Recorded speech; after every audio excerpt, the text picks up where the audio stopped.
Coordination compounds समझेंगे पहले। तो कोऑर्डिनेशन में जो वर्ड आ रहा है कोऑर्डिनेशन, उसको समझते हैं। फिर कंपाउंड वर्ड तो तुम सबको पता ही है। अगर कंपाउंड नहीं पता तो भाई go back to the class 9th and learn from them, they will gonna teach you more clear then me even.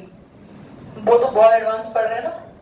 तो पता है कुछ प्रोबेबिलिटी के क्वेश्चन जो हमने 11th में पढ़े ना, 11th में पढ़कर आया प्रोबेबिलिटी, उन लोगों के केस में वैसे क्वेश्चंस हैं प्रोबेबिलिटी के जो तुमने 11th में पढ़े। हमने ऐसा कुछ क्या होता है बताया? कौन बताएगा मुझे कोऑर्डिनेशन का मतलब क्या होता है? Very good, coordinate covalent bond. Coordinate covalent bond कैसे बनता है? अपने इलेक्ट्रॉन्स को चलो एक काम करते हैं, कोऑर्डिनेट कोवेलेंट बॉन्ड को समझने के लिए क्यों ना H2SO4 का स्ट्रक्चर तुमसे बनवा लिया जाए, कोवेलेंट बॉन्डेड बनाओ। देखते हैं कितना आंसर देखेंगे। हमारे पास सेंट्रल एलिमेंट है। देखो I want to test yourself कि आप में से कितने बच्चे बना पा रहे हैं। भाई आप घर पर जाके HNO3, H2SO4, HClO4, ClO4 ये सब बनाओ, प्रैक्टिस करो। सल्फर यहाँ ऑक्सीजन के चारों एलिमेंट भी placed here just beside it. दो हाइड्रोजन है। मैंने कहा था कि हाइड्रोजन हमेशा गेस्ट की तरह एक्ट करते हैं, याद हो तो क्लास 11th। और हाइड्रोजन का एक इलेक्ट्रॉन, हमेशा पहले आप गेस्ट को खाना खिलाएंगे, तो गेस्ट का आप सबसे पहले सर्कल कंप्लीट कर देंगे। कर दिया? Now sulphur 1 2 3 4 5 6। अब होगा क्या? सल्फर ने इस वाली ऑक्सीजन को तो इलेक्ट्रॉन दे दिए, यहां बन गया इसका कोवेलेंट बॉन्ड। मेरे को लग रहा है तुम लोग बना नहीं पाए, इसमें तो कोऑर्डिनेट कोवेलेंट बॉन्ड ही नहीं बना। क्या बात कर रहे हो, तुमसे नहीं बना? I am very shocked. 6 electron oxygen के, यहां से कितने लिए जल्दी बोलो? पूरा हो गया। अब सल्फर देखो 1 2 3 4 5 6 7 8, यहां फंसेगा। अब देखो 3 4 5 6, ये रहा 6। अब बताओ क्या होगा? नाउ जल्दी। किसमें ऐड नहीं होगा? पूरा बॉन्ड बन जाएगा भाई। अगर पूरा बॉन्ड बन जाएगा तो उसमें ऐड नहीं होगा, ऐसा थोड़ी होगा। कोऑर्डिनेशन कोवेलेंट बॉन्ड बनना चाहिए था यहाँ पे, वो बना नहीं है। वो कोऑर्डिनेशन वाला बॉन्ड ही नहीं बना अभी यहाँ पे। बनना चाहिए था कि ऑक्सीजन कह रहा हो कि भैया मेरे ही सल्फर कह रहा हो मेरे ही इलेक्ट्रॉन से बॉन्ड बना लो, ऐसा केस नहीं आया यहाँ पर। अभी पॉज करना, तुम्हें पढ़ाते देखो बच्चों, ध्यान देंगे। होगा क्या यहाँ पे? What I did a mistake over there, over excitement में पहले बिना देखे बॉन्ड्स बना दिए। सबसे पहले इस ऑक्सीजन ने क्या किया, इसके पास सबसे पहले सल्फर को देखो भैया, सल्फर के पास टोटल कितने इलेक्ट्रॉन है? 6, तो उसको 2 चाहिए बस इलेक्ट्रॉन। तो यानी कि सल्फर के पास 6 इलेक्ट्रॉन थे। देखो ये रहा सल्फर का इलेक्ट्रॉन, 1 2 3 4 5 6। ये तो फिलहाल इसने ले लिए ना, तब 8 दिख रहे हैं, बॉन्ड भी इन्वॉल्व हो गए ना। देखो ध्यान से ना, ये सल्फर का नहीं है।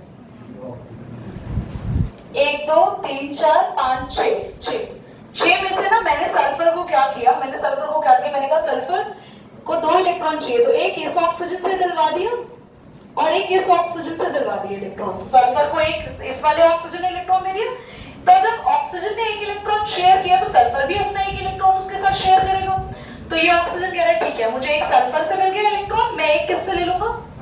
तो ये ऑक्सीजन में यहाँ पे बेनिफिट, यहाँ पे हाइड्रोजन बेनिफिट, सब अपने बेनिफिट में चल रहे थे। कोई दिक्कत किसी को थी नहीं। इनको मैं 1 मिनट के लिए हटा दूं ताकि तुम्हारी कंफ्यूजन। तो सल्फर ने एक इलेक्ट्रॉन इसको शेयर कराया अपना, एक इलेक्ट्रॉन जब इसको शेयर कराया तो इससे भी एक इलेक्ट्रॉन इसको शेयर हुआ, इसने एक इलेक्ट्रॉन इसको शेयर कराया और इससे भी एक इलेक्ट्रॉन शेयर हुआ, तो सल्फर के 8 तो पूरे हो गए। और ऑक्सीजन को एक इलेक्ट्रॉन सल्फर से मिला और एक। अब सब पूरे कंप्लीट बैठे हुए हैं भाई, बाकी दो ऑक्सीजन को क्या करें? तो बाकी दो ऑक्सीजन के पास कितने इलेक्ट्रॉन थे जल्दी बताओ, जल्दी बोलो।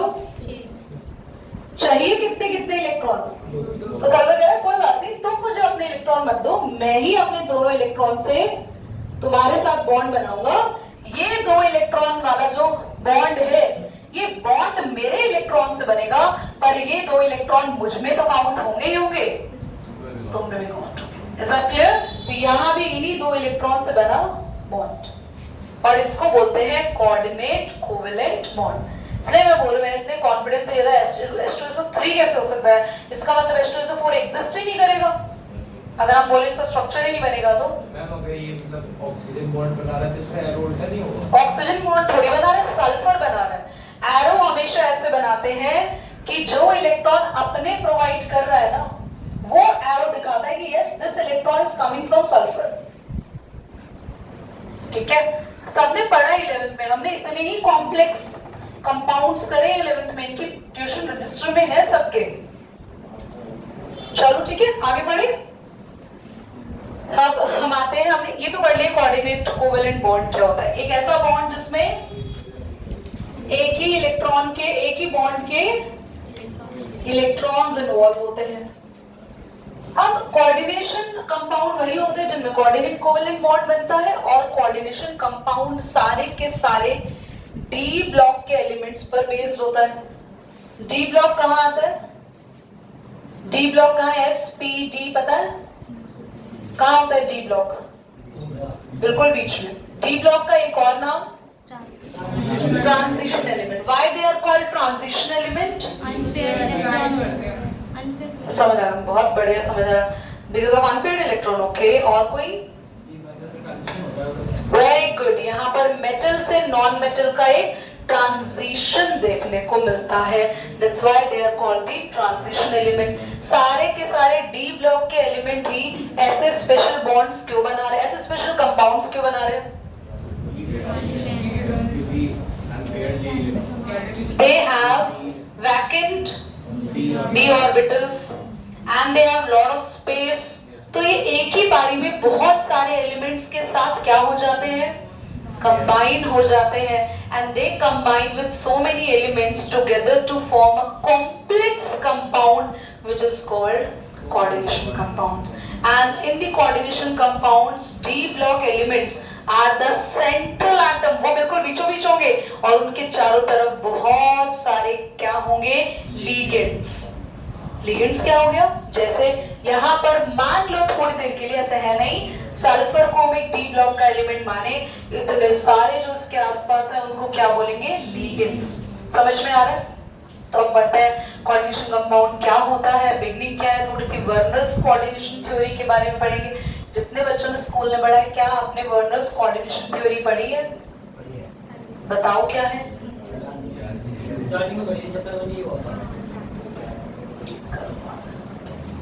आप लोग मुझे बताएं ऐसे कॉमन कोऑर्डिनेशन कंपाउंड जो आपके आसपास है। कोई नहीं? क्या मोहिनी, क्या क्या बोल रहे हो? आपके आसपास है, आपके अंदर है ऐसे कोऑर्डिनेशन कंपाउंड्स, बताओ। आपके अंदर हो सकते हैं वैसे कोऑर्डिनेशन कंपाउंड? नहीं, निकाल लें आपके बॉडी से हीमोग्लोबिन, निकाल लें।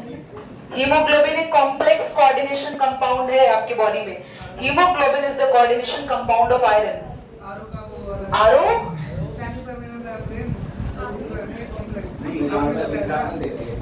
Very good, very good. Cellulose. Now the coordination compound एक और, जिस विटामिन की इंडिया में वेजिटेरियंस के अंदर सबसे ज्यादा कमी रहती है, विटामिन प्रोटीन। इतना खराब मानव केमिस्ट्री पढ़ रहे हैं, मतलब बायो की इज्जत तो रखो, है बताना। ऐसा विटामिन जो इंडियंस वेजिटेरियन में, मतलब बाहर के भी वेजिटेरियन, सभी टाइप के वेजिटेरियन लोगों में सबसे ज्यादा कम रहता है वो विटामिन, विटामिन B12। विटामिन बोला ना तुमने बच्चों, vitamin B12 is very very important vitamin. मुझे लगता नहीं तुम्हारे में वो चैप्टर, हाँ हम बायोमोलिक्यूल्स में पढ़ेंगे इसके बारे में। तो this is a complex compound. Chlorophyll आप सबने सुना है बचपन में। क्लोरोफिल बचपन का आपकी 6 से लेके 7 तक की बुक के पहले पेज में तो आपने ट्री देखा, फोटोसिंथेसिस देखा, याद करो पढ़ा क्या है आपने। और आपने इतनी लंबी जिंदगी ये पता लगाने में बिता दी कि प्लांट्स के पार्ट्स क्या है और प्लांट अपना खाना खुद बनाता है। ये वोट मिली, मैं भी मानेंगी जब अभी बुक्स देख रही हूँ ना, उसके हर साल बुक में ये फूड वाला चैप्टर जरूर आता है, जिसमें मैं उसको हर साल पढ़ा रही हूँ। कार्बोहाइड्रेट्स क्या होते हैं, फैट्स क्या होते हैं, फर्स्ट में ही पढ़ाया, सेकंड में भी पढ़ाया, थर्ड में भी पढ़ाया, फोर्थ में भी पढ़ाया, फिफ्थ में भी आ गया। बट हाँ हर साल उसका स्केल थोड़ा बढ़ रहा है। बट बैलेंस डाइट हम 5 साल से डेफिनेशन लर्न कर रहे हैं बैलेंस डाइट की। चलो समझ में आया आप लोगों को? इसके एग्जाम्पल्स देखो, हीमोग्लोबिन, विटामिन B12, क्लोरोफिल,